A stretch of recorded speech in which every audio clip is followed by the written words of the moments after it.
बिस्मिल्लाहिर्रहमानिर्रहीम। लाखों करोड़ों दरूद नबी करीम सल्लल्लाहु अलैहि वसल्लम की ज़ात और उनकी आल पर। मोहम्मद नज़ीर खान शेख रशीद साहब ने जो है वो सारे राज खोल दिए। कैसे उनसे चिल्ला कटवाया गया, चिल्ले के दौरान उनके साथ क्या हुआ और चिल्ले के बाद क्या सूरत हाल थी, मुनीब फ़रूक को उसने कैसे इंटरव्यू दिया। तो इस हवाले से बहुत ज़्यादा सोशल मीडिया पे ख़बरें गर्दिश में है। और शेख रशीद ने ये अपने इंटरव्यू में कह दिया कि CPO जो है रावलपिंडी, वो उनको चिल्ले के लिए ले गए थे। तो अब उन्होंने अपनी जबरी गुमशुदगी का जो इल्ज़ाम है वो सीपीयू सॉरी रावलपिंडी के ऊपर लगा दिया है कि सीपीयू जो है वो उनको ले गए थे जबरी जो गुमशुदगी थी चिल्ला काटने के लिए। तो क्या अब सीपीयू रावलपिंडी का काम ये रहेगा कि लोगों को चिल्ले के लिए लेके जाना है? तो पहला तो अब जो शेख रशीद साहब ने वो इल्ज़ाम उन्होंने सीपीयू रावलपिंडी पर लगा दिया। दूसरा, उनके हवाले से बहुत ज़्यादा खबर गर्दिश कर रही थी कि शायद चिल्ले के दौरान उनके ऊपर तशद्दुद हुआ है। तो इस हवाले से उन्होंने कहा कि मेरे ऊपर जो है चिल्ले के दौरान मेरे ऊपर तशद्दुद नहीं हुआ। तो फिर लोगों ने यहाँ पे ये सवाल किया कि चिल्ले मान लेते हैं चिल्ले के ऊपर तशद्दुद नहीं हुआ, जब आपको मुनीब फ़रूक के सामने लेके जाया गया और इंटरव्यू के लिए देने के कहा गया, तो क्या उस वक्त आपका तशद्दुद हुआ या नहीं हुआ? लेकिन इस हवाले से शेख रशीद साहब ने जो है वो कोई बात नहीं की। उन्होंने सिर्फ यहाँ तक कहा कि चिल्ले के दौरान मेरा तशद्दुद नहीं हुआ। तो लोग अब बड़े क्यूरियोसिटी में है कि क्या मुनीब फ़रूक के पास जब वो गया तो उसके ऊपर तशद्दुद हुआ या नहीं हुआ। तो ये हालात हैं। शेख रशीद साहब जो है काफ़ी दफ़ा मिनिस्टर्स रह चुके हैं, MNA से मुंतखब हुए हैं और बड़ी उनकी हमारा जो डेमोक्रेटिक सिस्टम है, जमहूरी निज़ाम है, इस मुल्क के लिए उनकी बड़ी बेपनाह खिदमत है। तो उनके साथ इस तरह के जो सलूक किया गया वो बड़ा दर्दनाक है, तकलीफ दे है। एक सीनियर सिटीजन्स भी हैं, उनकी उम्र भी बहुत ज़्यादा है, तो उनके साथ इस तरह का सलूक नहीं होना चाहिए था। ज़बरदस्ती उनसे चिल्ला नहीं कटवाना चाहिए था। तो डेफिनेटली प्रेस कॉन्फ्रेंसेस के जो उनका इंटरव्यू हुआ था मुनीब फ़रूक के साथ, उसके बाद वो अपना जो है वो दिल का गम हल्का करने के लिए इस तरह की बातें करते रहती हैं। तो जैसे कोई हालात बेहतर होंगे तो उम्मीद है वो इस हवाले से खुल के बात करेंगे। तो अभी जो है हमारी जो सहाफ़त है उसकी क्रेडिबिलिटी जो है वो बड़ी मशकूक है। लोग जो है जबरी चिल्ले पे चले जाते हैं, गुमशुदगी हो जाती है और उनके लवाहिकीन जो होते हैं वो हाई कोर्ट्स में पिटिशंस करते हैं। तो वो पता चलता है कि भाई वो किसी चैनल पे बैठ के इंटरव्यू दे रहे हैं। तो सहाफ़त का जो म्यार है पाकिस्तान के अंदर वो बिल्कुल ज़ब्बू वाली का शिकार है और म्यार की सहाफ़त बिल्कुल पाकिस्तान के अंदर जो है वो नहीं हो रही।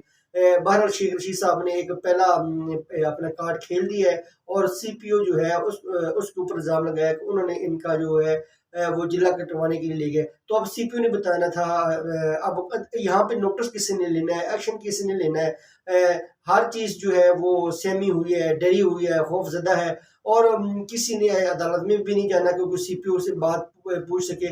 तो एक शख्स को आपने ज़बरदस्ती चिल्ला कटवा दिया, तो डेफिनेटली इसके ऊपर बहुत ज़्यादा जो है आइनी कानूनी सवालात हैं। शेख रशीद की सियासत से इख्तलाफ कर, वो वैसे भी अपनी उसकी पार्टी है, उसका एक मेंबर है, वो जब चाहे जिससे चाहे इत्तेहाद कर सकता है। वो तो बड़ा ज़ात बंदा है और हमेशा जो है वो मुहब्बे वतन रहा है और उसने बड़ी खिदमत की हैं। कई दफ़ा ग्रास रूट लेवल से बेचारा वो आया अपनी मेहनत के बलबूते के ऊपर। आप पाकिस्तान जैसा हमारा जो निज़ाम है, समझ सकते हैं कि आम आदमी ऊपर आया, उसने बड़ी मेहनत की, किसी की चापलूसी की, किसी के नाम यूज़ किया। हालांकि वो हमेशा कहते थे मैं गेट नंबर 4 का आदमी, वो इसलिए कहता था कि यहाँ पे बड़े बड़े माफिज हैं, ताकतवर लोग हैं। वो आपको अगर आपके पास गेट नंबर 4 की सपोर्ट ना हो तो आपको सियासत में आप सर्वाइव नहीं कर सकते। तो उसने इनका ही सहारा लेना था, तो वो लेता रहा भी मैं गेट नंबर 4 का आदमी हूँ और वफादारी भी करता रहा। तो डेफिनेटली जो है अब उसके साथ जो हुआ वो बड़ा दर्दनाक है। शेख रशीद साहब ये इसको उनको जो गम लग गया है और उस गम की वजह से काफ़ी कमज़ोर भी हो रहे हैं और परेशान भी नज़र आते हैं क्योंकि उनके साथ इस तरह का जो सलूक था वो नहीं होना चाहिए था। मुनीब फ़रूक साहब जो हैं वो तो डिनाई कर रहे हैं कि मेरे सामने शेख साहब को कोई तशद्दुद नहीं किया गया। हालांकि जो सोशल मीडिया पे ऊपर जो खबर चल रही थी बाद में वो स्टोरी डिलीट भी हो गई कि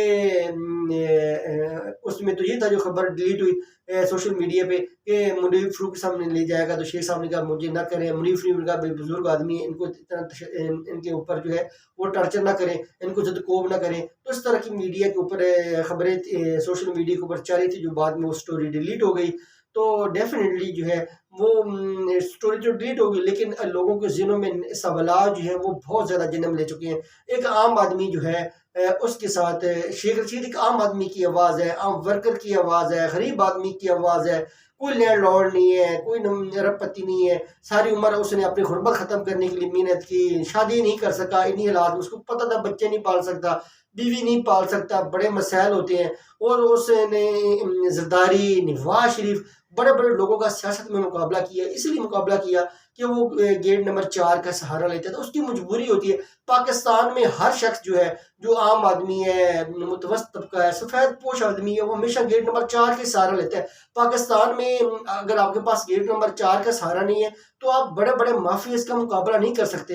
तो डेफिनेटली जो है उसने, और कभी गेट नंबर 4 के साथ उसने बेवफाई भी नहीं की। ना ही कोई मुतवस्सित तबका गेट नंबर 4 के साथ बेवफाई करता है, और ना ही करनी चाहिए।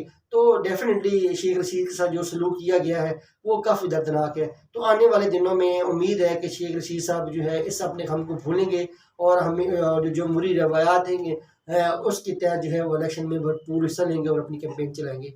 पाकिस्तान जिंदाबाद।